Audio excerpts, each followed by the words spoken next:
Welcome to the Level Up Artist Podcast. We're your hosts, Adriana M.A. and Jackie Sanders. We are two art professionals sharing forward the advice and business lessons we have learned along our creative journeys. we talk to artists, leaders, and art professionals to demystify the creative process and discover new ways to succeed as a career-minded artist. If you find value in these conversations, please go ahead and subscribe. This will help other creatives like you find our podcast, and you'll be notified when we drop an episode every Tuesday. So, we've all been there at some point or another. You have a piece of art that seems to have gone terribly wrong, and suddenly you pause and start questioning everything. Obviously, maybe a little more dramatic, but I feel like we've all had that moment of, oh, dot, dot, dot. Yeah, we're definitely going to be diving into that today because those can be the sometimes scary moments that actually end up being great opportunities for growth as creatives. Yeah, and that's why we want to focus on like reframing. So we'll dive in first with, that sinking feeling that you might feel, the pit in the stomach. Sometimes it's butterflies. For everybody's a little bit different. Um, Crestfallen. Sorry, I had to dust that one off the dictionary, but it's that idea too of like when you have, let's call it like a little bit of despair. Maybe it's too strong of a word. For some people, it'll just be like kind of a bummer moment where you have a piece of artwork. We'll be using paintings as an example, but you have a piece of artwork that just seems to take a turn for the worse. And no matter what you do to it, it just seems to make it worse, right? This is common to feel this way among all artists and all creatives, honestly. It doesn't mean it has to be the end of that specific piece. Trying to acknowledge and understand this type of feeling can then help you learn how to navigate and transform your approach to your actual work and possibly your process. So, some of the first things that you can think about when this feeling kind of rears its ugly head is to recognize it, and it's natural. We're all going to have that moment, that oh, fill in the blank moment, whatever you want to put in there.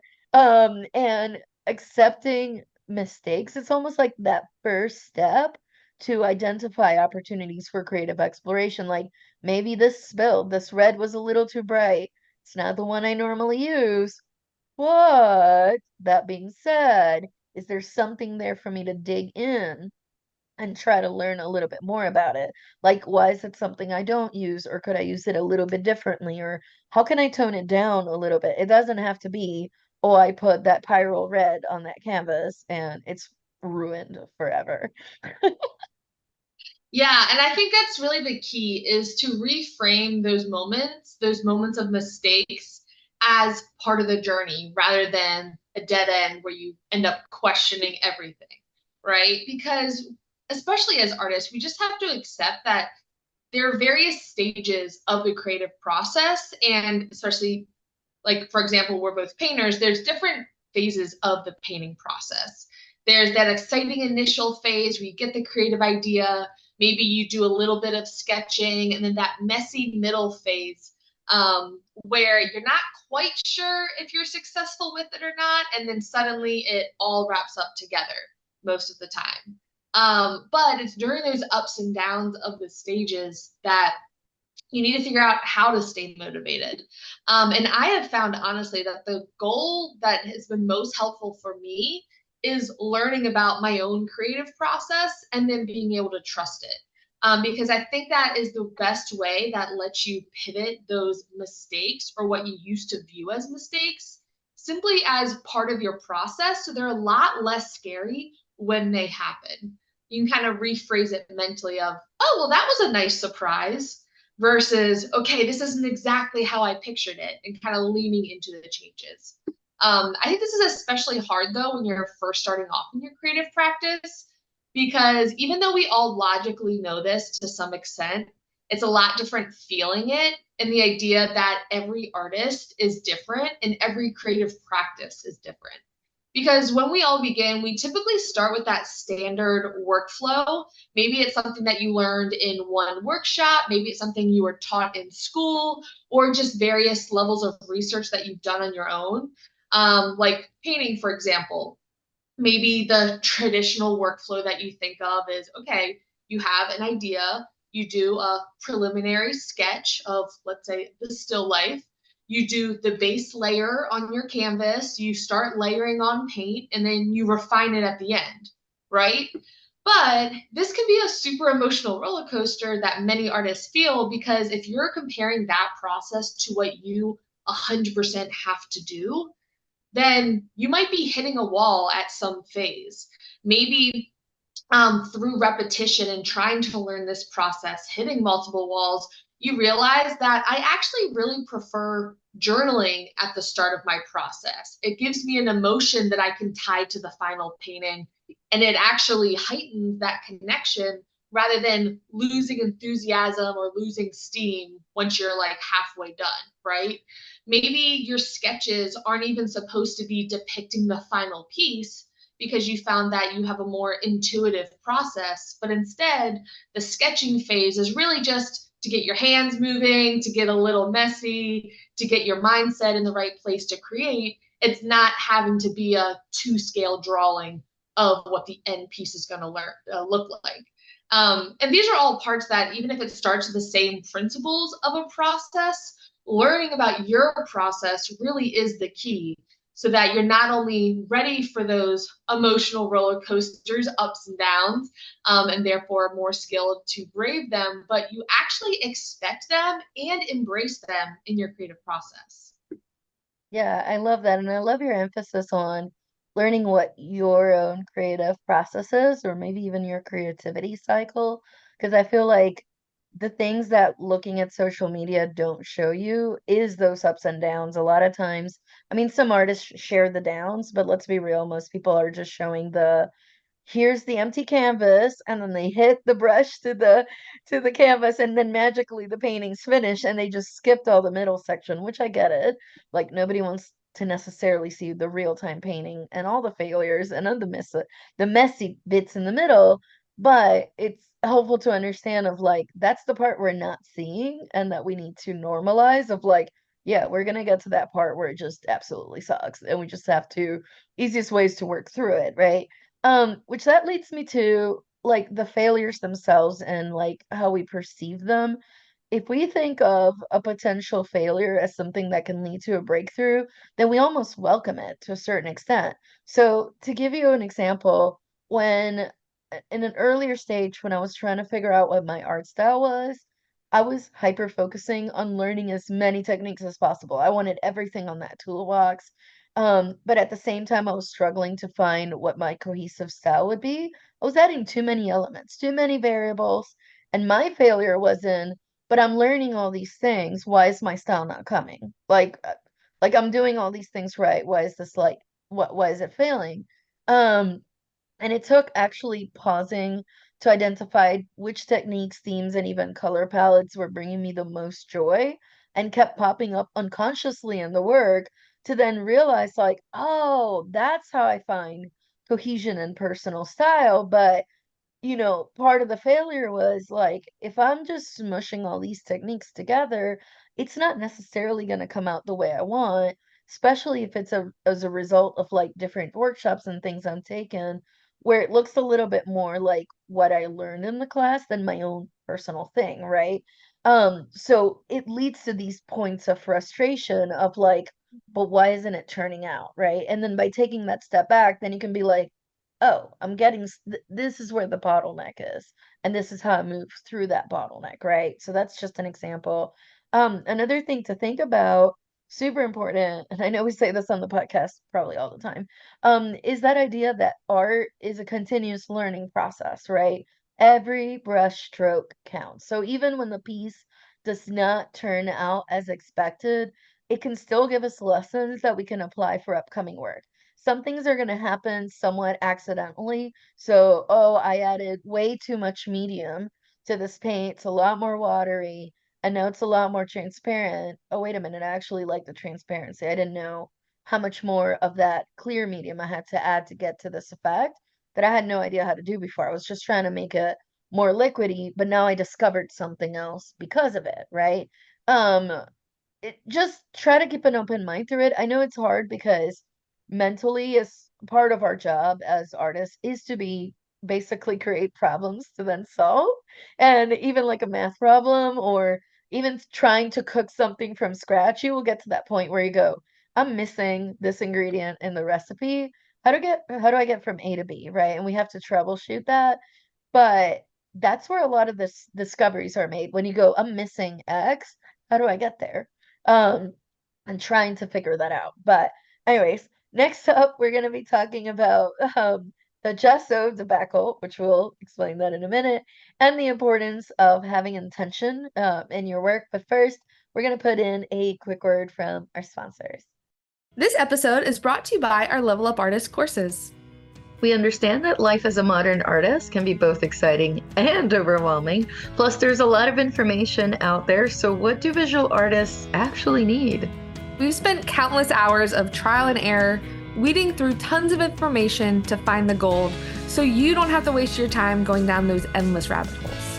In addition to weekly calls, we have created video course modules to cover everything from artist documents to exhibition prep, social media to technology, sales strategies, artist mindset, PDF resources, templates, and so much more. Ready to get started? Head on over to levelupartists.com to learn more, get immediate access, and level up your career today. So you may or may not have heard about the gesso debacle. Back. Whether it's to cover up a painting, that's that idea of like this painting's over, I'm just gonna paint over the whole thing and start over. For sculpture, especially if you're working in clay, it's literally brush the thing and start again. Or even like maybe you have a sketch and it's not working out, and you just kind of scribble and scratch over it and just like call it over. Sometimes I feel like sometimes psychologically we kind of need that, but most of the times it just seems like an easy-ish fix that it's not really a fix because I feel like that's when you can miss out on valuable learning experiences. And if you're already embracing the process, including the mistakes of it, you actually can go into more authentic and meaningful work that way, as opposed to just like, oh, this is over, I tossed it, I'm gonna start again. Or you go, okay, I messed this up. That's fine. We all mess up. How can I fix it? How can I learn to fix it? And maybe there is no fixing it. Because let's be real, depending on what kind of materials you use, yes, that temptation is there to start over. But sometimes, depending on what medium you use, you either can't do it right away. I'm thinking of oil, it's still wet. There's a lot of things you can't necessarily wipe it, depending what layer you're on, or even sculpture, depending what stage you're in. So sometimes it's not very feasible to try to start from scratch right away, and instead go, okay, I already quote unquote messed it up. I can liberate myself from expectations that it's going to be perfect. So I can take that pressure off of my shoulders and just play around, see what happens. Can I fix it?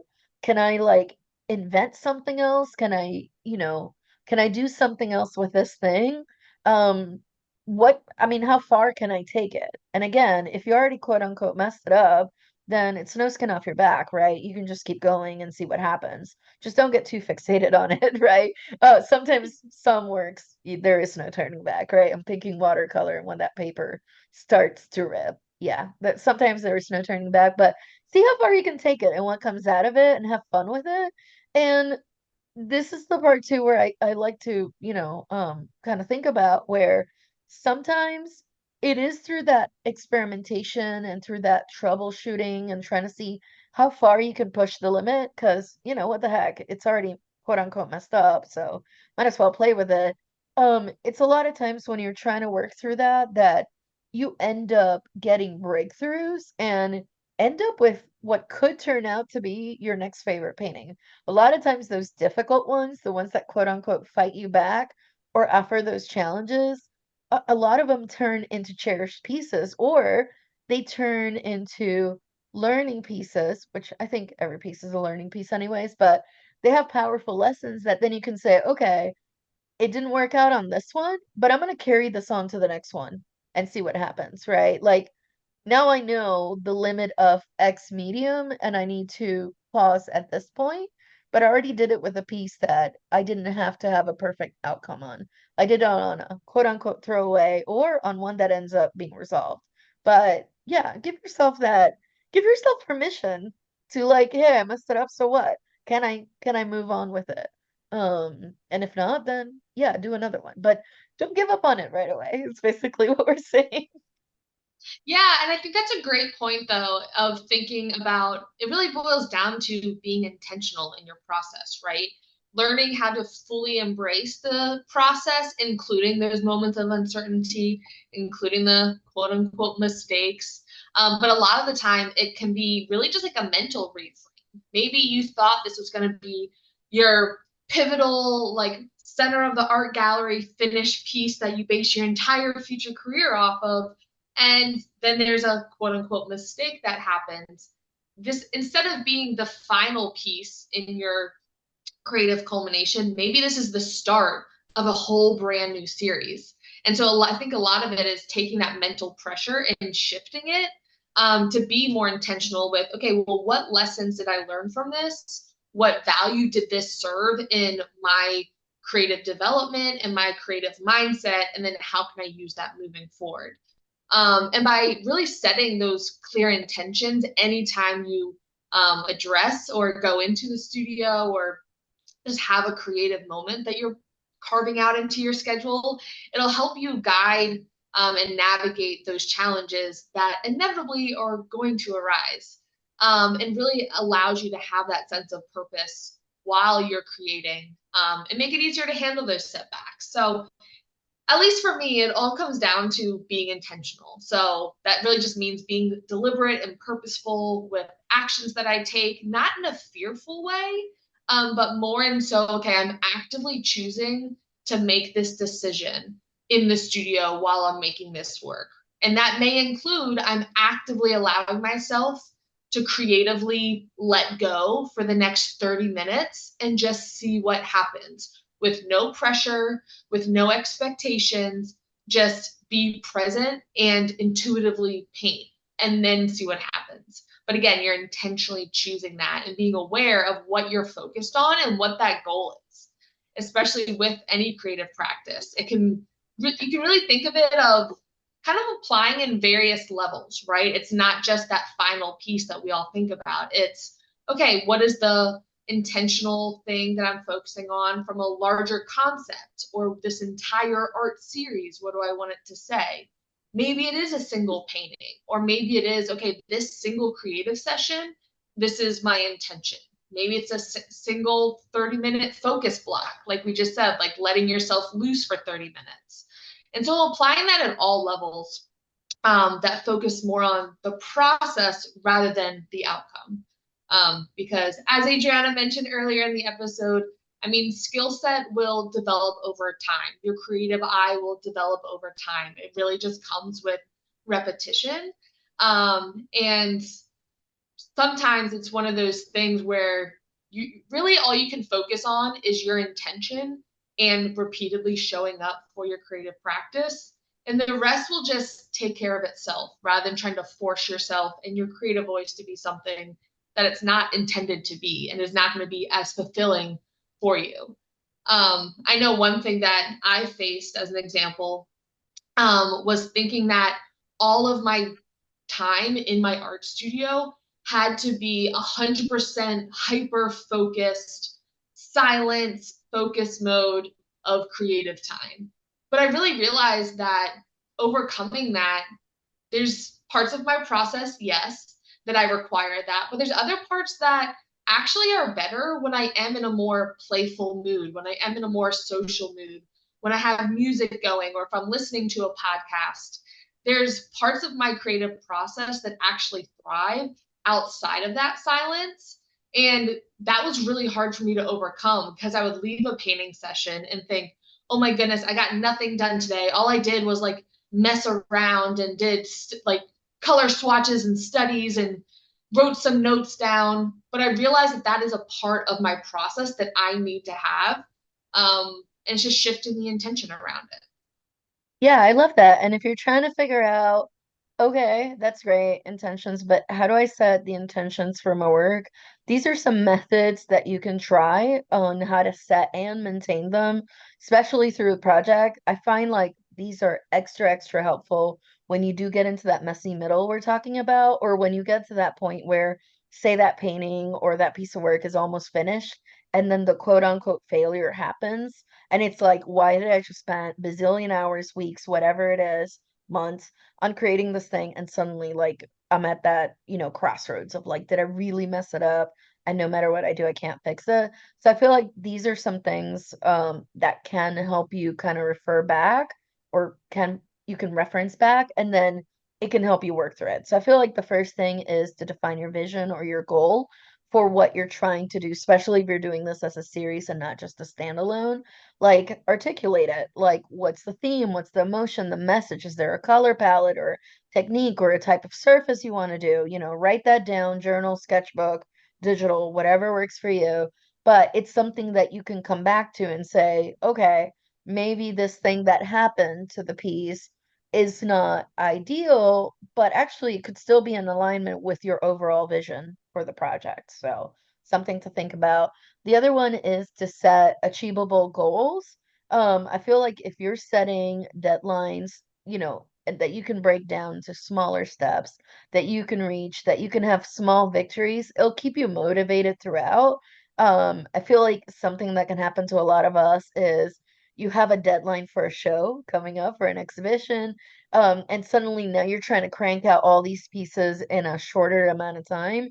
When those mistakes happen, it can seem even more escalated than it really is, because you're already under pressure of a deadline that's coming up. So if you're breaking it down, instead of like, I'm going to try to do all these paintings in this small amount of time, how can I break it down into how many per week? Since you already defined your vision, then it's just working through the numbers, right? Working through the pieces as you go through. It'll help you. And then you can look back and say, okay, this is painting number 16 out of 20 that I have to put together, and this is the one that's frustrating me. You know what? It was bound to happen. It's a numbers game. Like, that's not so bad. But you can look back at the ones where you did accomplish what you wanted to and kind of celebrate that you got them done before you got to the one that's fighting you back, right? The other thing is to create a routine. This is something we have episodes, of course, on, but that idea of like your workspace setup. Do you put music? Do you do any kind of creative warm-ups? Do you light a candle, or maybe have an oil diffuser that you do, specific kind of music that you could like to set up? Maybe it's the time of day that you like to do your most creative and most important and most focused work, right? These are things that you can think about and you can tweak as you go through your project, through your session, through your painting, right? The other thing is to, which of course kind of falls in place, is you have to be flexible. You have these intentions we're talking about. That's your jumping off point. Stay curious enough to say, okay, this other thing, kind of like something Jackie mentioned earlier too, this other thing happened, and now this could be the seed that turns into my next series of work, right? Like, that little mistake or that little thing that was fighting you back can literally bloom into your next series of work, into your next quote unquote masterpiece, right? So it's like, be open for it. If you're too rigid with it, not only are you putting a lot of expectations and a lot of pressure for yourself, you could also end up self-sabotaging, because then you kind of get in your head of like, that's it, I messed it up. In our example of 16 out of 20 paintings, the next four, they're gonna be trash because I lost it. It's gone. And it's like, if instead you're like, okay, whatever, moving on, maybe I just revisit it later, not even getting rid of it, let's just revisit it later, then it can help you then to come back to it and be like, oh, actually, now that I see them all together, that one actually fits. It's a little different, but I can tweak this or that, and boom, now it falls in line. So sometimes you just kind of need that, that flexibility and almost that distance to a certain extent. But yeah, having these kind of clear intentions then can really help you reframe that perceived mistake into something that can turn into a meaningful part of the process.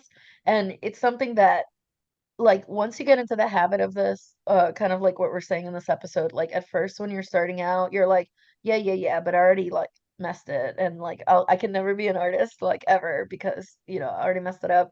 It's like, once it takes practice, but like almost like developing a thicker skin, um, to the point that next time you ruin a piece, you're just like, nah, whatever. Again, bound to happen.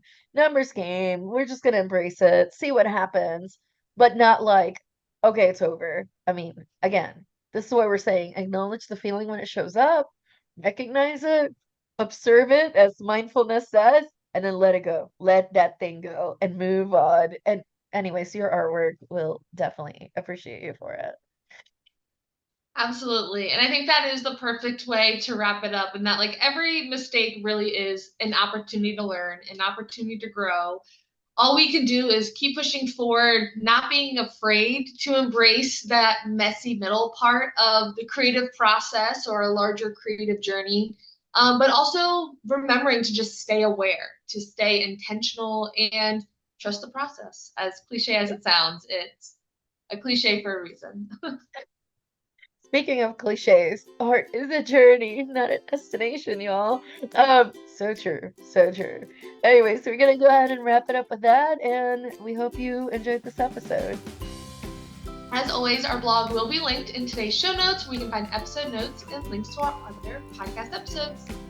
And if you want to stay connected with us in between episodes, share your feedback, or have a question you would like for us to answer on the podcast, you can reach us through social media. I'm at May Art across all platforms.